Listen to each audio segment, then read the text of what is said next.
ও আব্বা, নতুন মাকে বলো না আমারে ওই মাছের পেটিটা দিতে, কাটাওয়ালা টুকরো আমি খেতে পারি না। আব্বা আমার কথা শুনে নতুন আম্মার দিকে তাকিয়ে চুপ করে খেতে শুরু করলো। তা দেখে আমার আপা কানের কাছে মুখ নিয়ে আস্তে করে ধমক দিয়ে বলল, চুপ কর তুই, যা দিয়েছে তাই খা, বেশি কথা বললে আমাদের এইটুকু খাও বন্ধ করে দিবে। আপার কথা শুনে আমি চুপ করে ভাত গিলতে লাগলাম। তা দেখে আবার নিজে খাওয়া বন্ধ করে আমাকে মাছ বেছে দিচ্ছে। আমাদের মা মারা গেছে 1 বছর আগে, যখন আমার বয়স 8 বছর আর আপার বয়স 11 বছর। মা ক্যান্সারে মারা গেছে, চিকিৎসা না করার কারণে আরো তাড়াতাড়ি মারা গেছে। মা মারা যাওয়ার 6 মাসের মধ্যেই বাবা নতুন মাকে বিয়ে করে আনে। এখন আমার বয়স 9 বছর আর আপার বয়স 12 বছর। নতুন মা আসার পর থেকে বাবা কেমন জানি হয়ে গেছে, আগের মতো কথা বলে না। শুধু আমাদের সাথে না, ফুফু দাদি কারোর সাথে ঠিক মতো কথা বলে না। নতুন মায়ের নাকি বাচ্চা পেটে। খাওয়া শেষের দিকে আসতে নতুন মা থালাগুলো সশব্দে গুটিয়ে নিতে শুরু করলো। কাচের থালাটা টেবিলের উপর এমন ভাবে টেনে তুললো যেন আমাদের আর এক মুহূর্ত সেখানে বসে থাকাটা আর সহ্য হচ্ছে না। আব্বা চোখ তুলে একবার দেখলো বটে, কিন্তু কিছু বলল না। হাত ধুয়ে উঠে যাওয়ার সময় শুধু আমাদের দিকে না তাকিয়ে দ্রুত পায়ে নিজের ঘরের দিকে চলে গেল। আব্বা চলে যাওয়ার পর আমরা 2 ভাই বোন অনেকক্ষণ চুপচাপ বসে রইলাম। আপা থালা ধোয়ার জন্য রান্নাঘরে গেল আর আমি বারান্দার কোনায় গিয়ে একটা ভাঙা মোড়ায় বসলাম। মায়ের কথা খুব মনে পড়ছিল। মা যখন বেঁচে ছিল তখন আব্বা এমন ছিল না। বাজার থেকে আসার সময় মায়ের জন্য পান আর আমাদের জন্য পেয়ারা কিংবা লজেন্স নিয়ে আসতো।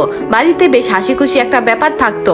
কিন্তু মা অসুস্থ হওয়ার পর থেকে সংসারের সবকিছু কেমন যেন উলটপালট হয়ে যেতে শুরু করে। মা বলতো, আমার শরীরের ব্যথাটা দিন দিন বাড়ছে, ডাক্তার দেখাও। আব্বা বলতো, এখন ডাক্তার দেখানোর টাকা কই পাবো। পয়সা টানাটানিতে মায়ের চিকিৎসা তেমন কিছুই হলো না। কবিরাজি ওষুধ আর 2-1টা সস্তা বড়ি গিলে মা শেষ পর্যন্ত একদিন সকালে আমাদের ছেড়ে চলে গেল। মা মারা যাওয়ার পর প্রথম কয়েকটা মাস ঘরটা খালি খালি লাগতো, কিন্তু তাও আব্বা অন্তত রাতে এসে আমাদের খোঁজ নিত, আমাদের পাশে শুয়ে মাথায় হাত বুলিয়ে দিত। তারপর হঠাৎ করেই একদিন বড় ফুফু এসে খবর দিল ঘরে নতুন মানুষ আসছে। আমাদের জিজ্ঞেস করার বা কিছু বোঝানোর প্রয়োজন কেউ মনে করেনি। নতুন মা আসার প্রথম কয়েকদিন তাও একটু একটু কথা বলতো, আমাদের ভালো মন্দ জানতে চাইতো, কিন্তু কিছুদিন যেতে না যেতেই তার আসল চেহারা বের হয়ে এলো। রান্নাঘরে আমাদের যাওয়া প্রায় বন্ধ হয়ে গেল। কতটুকু ভাত দেওয়া হবে, মাছের কোন টুকরোটা কে পাবে, সব সিদ্ধান্ত এখন নতুন মায়ের। সবচেয়ে অবাক লাগে আব্বাকে দেখে, যে আব্বা এক সময় দাদি আর ফুফুর কথায় চলতো, সেই আব্বা এখন নতুন মায়ের একটা কথার উপর কথা বলে না। দাদি পাশের ঘরে থাকে, ছোট একটা কাঠের চৌকিতে সারাদিন শুয়ে বসে কাটায়। আগে আব্বা কাজ থেকে ফিরে দাদির ঘরে গিয়ে আধ ঘন্টা বসে গল্প করত। এখন দাদি ডাল সিদ্ধ আর অল্প ভাত দিয়ে একা একা ভাত খায়। আব্বা ওদিকে গিয়ে তাকায়ও না। ফুফু মাসে একদিন দেখতে আসতো। নতুন মায়ের মুখ ভার দেখে এখন আর সেটাও প্রায় আসে না। আপা রান্নাঘর থেকে থালা বাটি ধুয়ে বাইরে এলো। তার ছোট ছোট হাত দুটো পানি আর ছাই লেগে একদম খসখসে হয়ে গেছে। মা থাকতে আপাকে কোনো কাজই করতে হতো না। মা বলতো, মেয়ে মানুষ আগে একটু পড়ালেখা শিখুক, কাজের বয়স তো সামনে পইরা রইছে। এখন আপা সকাল থেকে সন্ধ্যা পর্যন্ত সংসারের সব খুচরো কাজ করে। আপা আমার পাশে এসে মোড়ার উপর একটু চেপে বসলো, আমার মাথার চুলে হাত বুলিয়ে ফিস ফিস করে বলল, তোর খিদে পাইছে রে? আমি নিচের দিকে তাকিয়ে বললাম, না খিদে নাই। সত্যি বলতে কাটা ছাড়া মাছের পেটিটা খেতে না পারার কষ্টটা যতটা ছিল তার চেয়ে বেশি কষ্ট হচ্ছিল আব্বার চুপ করে থাকা দেখে।